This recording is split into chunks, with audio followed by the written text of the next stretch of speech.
Bana mwenna abasiibye ku Red Zone TV nyongero batuusaako breaking news jukira nze nakugambye amawulire nga bwe gajja bwe tugakutuusaako nga bwe gatutuukako naffe bwe tugakuwa so kati waliwo breaking news endala abali ku mitimbagano mukirabye abatannaba kubeera ku mitimbagano kati wano ku Red Zone TV bwe mugenda okukijja Robert Kyagulanyi Ssentamu omukulembeze w'eggwanga omulonze kyengezaako bategeeza nti essaawa zino zennyini alangiridde Ekiddako bw'oba obadde tonnakitegeera kati njagala subscribing ku channel eno ya Red Zone TV ogenda kitegeera bulungi nnyo kugambye Robert Kyagulanyi Ssentamu omukulembeze w'eggwanga omulonde bwe twogerera amaze okubanga alangirira Ekiddako so kati wano ku Red Zone TV woyina okwekuumira obeere ng'okitegeera kiki ekyo kyalangiridde omukulembeze w'eggwanga Robert Kyagulanyi Ssentamu ngenda kikutuusaako naye njagala oŋŋambe nti omaze okusubscribinga bw'oba tewasubscribinga njagala okikola essaawa eno yennyini nze mbeere nga nkutuusaako ensonga nga bwe zitambula Red Zone TV kwoli Sebambuliridde Patrick nze nkuwa agabagazze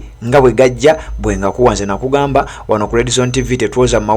amawulire nga bwe gajja bwe tugakutuusaako kubanga tetuyina ba editor tetuyina ba bisima bikoze bitya ffe tukuwa mawulire nga bwe gabagazze kakati omukulembeze w'eggwanga Robert Kyagulanyi Ssentamu amaze bw'atyo okubanga ate alangirira Ekiddako kye mubadde mulindiridde mwenna bannayuganda abatambudde naffe okuva emisana okuva ejjo okuva luli ababadde balindiridde omukulembeze w'eggwanga okubeera nga ate alabikako eri eggwanga kati nno kyalangiridde kyeki njagala nkutegeeze nti okuddamu okulaba ku mukulembeze w'eggwanga kati nno olunaku lugenderedde tugenda kuddamu okumulabako ng'ennaku z'omwezi 5 omwezi ogujja lwagenda okulabikako eri eggwanga lwagenda okuba nga alinnya ekigere kye mu ggwanga Uganda wano ku ttaka eri eggwanga Uganda gye baamulonda era n'ategeeza nti second phase loading simanyi oba obadde wakirabye ekyo naye njagala nkikumuliseko bulungi obeere ng'okiraba bulungi nnyo second phase loading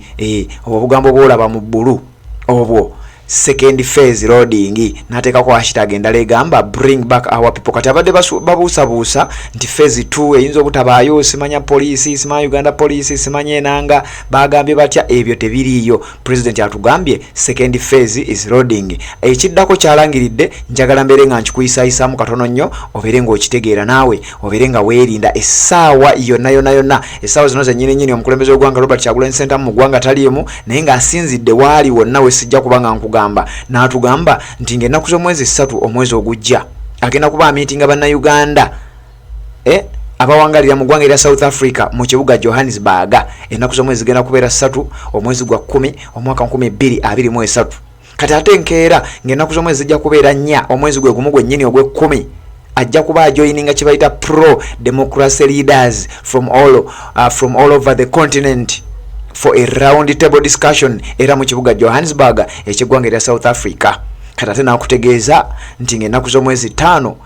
omwezi ogw'e10 ajja kuba alipotinga ku kisaawe Entebbe International Airport abasajja gye batunda basajja abachina Robert Kyagulanyi Ssentamu atugambye nti ng'ennaku z'omwezi 5 tumulindirire ku kisaawe Entebbe era bannayuganda abasinga naddala bagoberera ensonga naddala bagoberera Red Zone TV ne batugamba nti tulangirire kye bayita 1 million march twagala abantu akadde kalamba abagenda okutambula nga bamalirivu ate nga bakkakkamu nga bamanya Ekiddako abagenda okutambula tubeere nga twaniriza omukulembeze w'eggwanga ku kisaawe Entebbe wagenda okubanga atuuka ng'ennaku z'omwezi 5 omwezi ogujja ogw'e10 ennaku teziri wala temulowooza nti ekyo kiri wala nnyo oba nti atututte wala nnyo ennaku z'omwezi olwaleero ziri 27 ate ng'olwaleero luluno luweddeko katubale enkya okutandika enkya ng'ennaku z'omwezi 28 olowooza wasigadde ennaku mmeka gwali ku Red Zone TV njagala tutandika olunaku olw'enkya tubale kye bayita countdown tugenda kutandika buli lunaku nga tukuwa update nga tukubulira ennaku ezibulayo nga tukujjukiza ekyokukola obeere nga weetegeka kye bayita 1 million march naawe obeere omu ku abo abantu akakadde abagenda okulindirira president ng'atuuse ku kisaawe Entebbe kati naate ayongedde okuba nga atuzaamu amaanyi n'atugamba phase 2 loading so kati gwali ku Red Zone TV njagala nyongera okubanga nkujjukiza president atugambye second phase loading tategeeza second phase yaki tategeeza zino zi 3 phases ze mubadde mugambe ez'amasanyalaze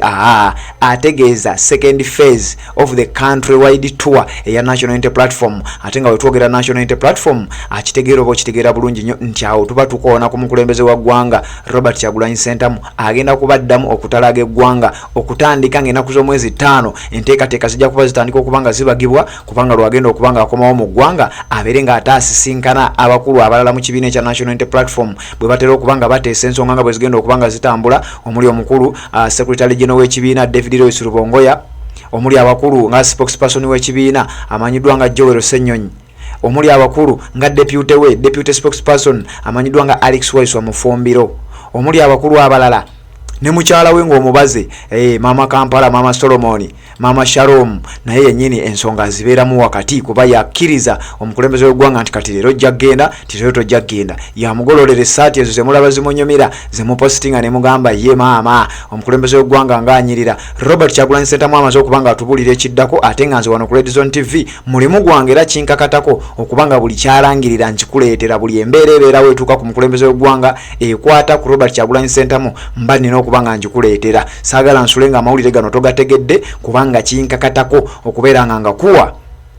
Redzone TV kwoli nze amawulire nga bwe gajja bwe ngakuwa nga bwe nakugambye tewali kugozaamu era kyovulaba ndowooza wano we wandibadde osinga okwesiga ng'ogoberera oba ng'onoonya amawulire agakwata ku nkyukakyuka amawulire agakwata ku President Robert Kyagulanyi Ssentamu amawulire agakwata ku kibiina ekya National Unity Platform n'ekisinde ekya People Power oba ekyamaanyi g'abantu kati neyo update nayo mbadde sisobola kusula nayo nga sigibawadde atasobodde kugoberera mitimbagano biraba Redzone TV weri okubanga ebikuwa so kati tewali kyojja kumiisinga atanaba kubanga osubscribinga nyongera okujjukiza genda wansi olabe ekigambo subscribe kinyigeeko subscribinge ku channel eyo okwate ne kade akaka notification ogenda kubeera tomisinga nsonga yonna mwewala okubanga mutugoberera kyemukola kya mutawaana nnyo eyo update era n'endala bwejja nga nze njibawa n'endala bwejja nze nga njibawa tewali nsonga gyogenda kubanga omisinga kyolina okukola kiri ekintu kimu kugyekuumirako atanaba kubanga osubscribinga kikole naye ngenda kusooka neebaze abantu abasinga otugoberera ennyo muganda wange mukibi serunjoji okusinzira mu kibuga Florida Miami Uganda United States of America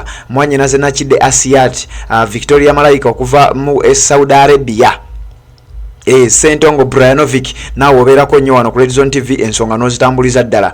Christine Rubega nawe nkwebaza nnyo okubanga otugoberera ne muganda nga amanyiddwa nga Roni okuva Entebbe nammwe mwenna abasinga okubanga mubeerako muteekeeko obubaka bwammwe tujja kubeera nga tubategeeza abantu nti kwemuli ensonga zibeere nga zitambula Redzone TV kwoli amawulire bwe gajja bwe ngakuwa era bw'obanga naawe ogayina gateekewo ffe tubeere nga tutambula ennamba ya WhatsApp weeri awo osobola okuyitirako 0756087975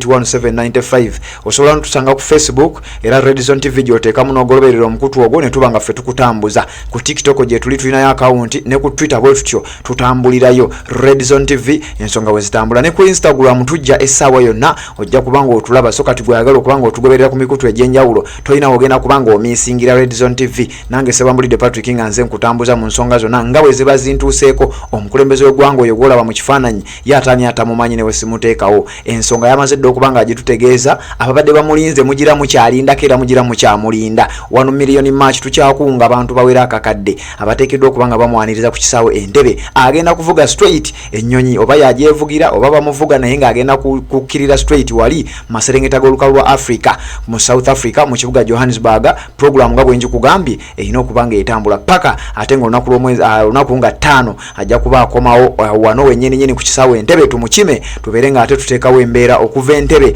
paka Magere nga tulaga ensi nti ono ye yawangula era ye president wa Uganda omulonde kati nze bwentyo bwendabise update ejja gyenkuwa n'endala mugirinde essaawa yonna ngenda kubanga nga kutuusaako